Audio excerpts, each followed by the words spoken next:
জয়গুরু, সবাইকে জয়গুরু। বন্দে পুরুষোত্তমম। পরম প্রেময় শ্রী শ্রী ঠাকুরের রাঙার আতুল চরণে প্রণাম জানিয়ে, পরমারাধ্যা জগৎজননী সৃষ্টি বড়মা রাঙার আতুল চরণে প্রণাম জানিয়ে আজকের আমি আলোচনা শুরু করছি।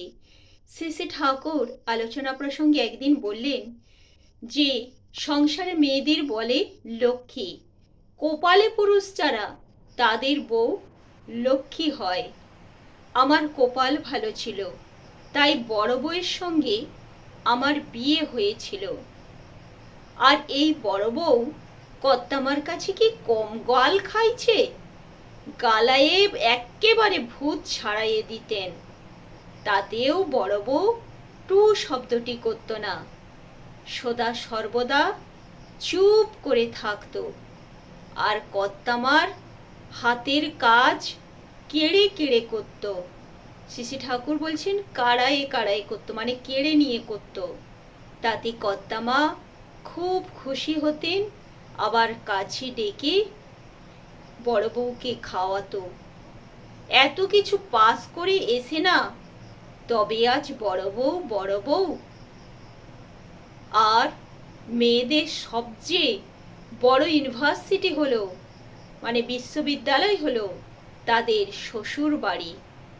প্রিয় পরম আমার দয়াল ঠাকুর ঠিক কথা বলেছেন যে আজকের এই নারী স্বাধীনতার যুগে এইটা হয়তো কেউই মানতে চাইবে না যে শ্বশুর বাড়িতে পরাধীনতা, কারণ আজকের মানুষ সেটাকে মেনে নিতে পারবে না, মায়েরা বা নারীরা। কিন্তু সত্যিই কিন্তু এতে মানে সবার ভালোবাসা পাওয়া যায় শ্বশুর বাড়িতে।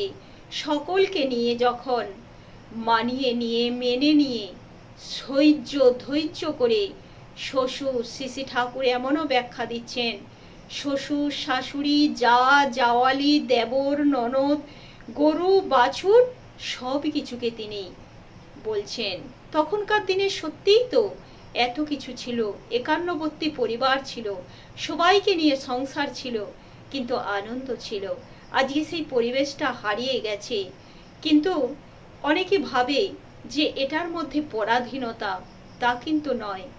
আর শ্রী ঠাকুর বলছেন যখন এই রকম করতে করতে দেখা যায় সেই বৌমাই একদিন সকলের মন জয় করে নেওয়ার পর তার কথা মতোই সংসার চলে, সেই তখন ঘরের কর্তা বা গিন্নি হয়ে যায়। তখন সবাই তাকে মান্যতা দেয়। যখন দেখে যে সে সবাইকে মেনে চলছে, মান্যতা দিচ্ছে, সবার খেয়াল রাখছে, সবার জন্য ভাবে, চিন্তা করে, তখন কিন্তু তারও জন্যে করতে এগিয়ে আসে। এটাই জীবন। এর বাইরে কিন্তু আমরা যে সুখ খুঁজতে চাই, সুখ সুখ করে কেঁদে মরি, সেটা কিন্তু তার মধ্যে সুখ নেই, তার মধ্যে আছে অসুখ। তাই তো আজকে সমাজ ব্যবস্থা এত ভেঙে পড়েছে। মানুষ সংসার করতেই চায় না। কাউকে একটু ভালো লেগে গেল, ভালোবেসে একসাথে থাকা, বিয়েও করতে চায় না। এর নাম জীবন নয়, এর নাম মরণ।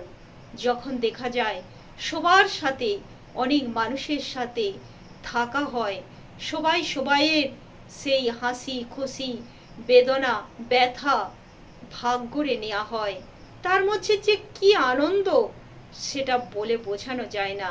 পাশে মানুষ কি পাওয়া যায় আমার ব্যথার দিনে, দুঃখের দিনে? কারণ রূপ যৌবন চিরকাল মানুষের থাকে না।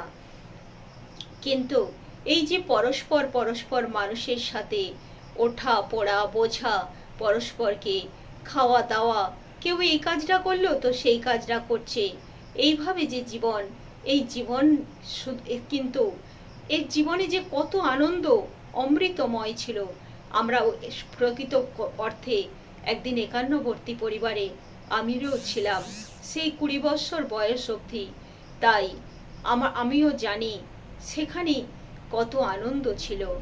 হয়তো খাওয়া দাওয়া এখনকার মতো ছিল না তখন। সেই আমার মাও দীর্ঘদিন, আমার কি বলবো, 25 বছর 51 পরিবারে ছিল। আমিও 20টা বছর ছিলাম সেই পরিবারে।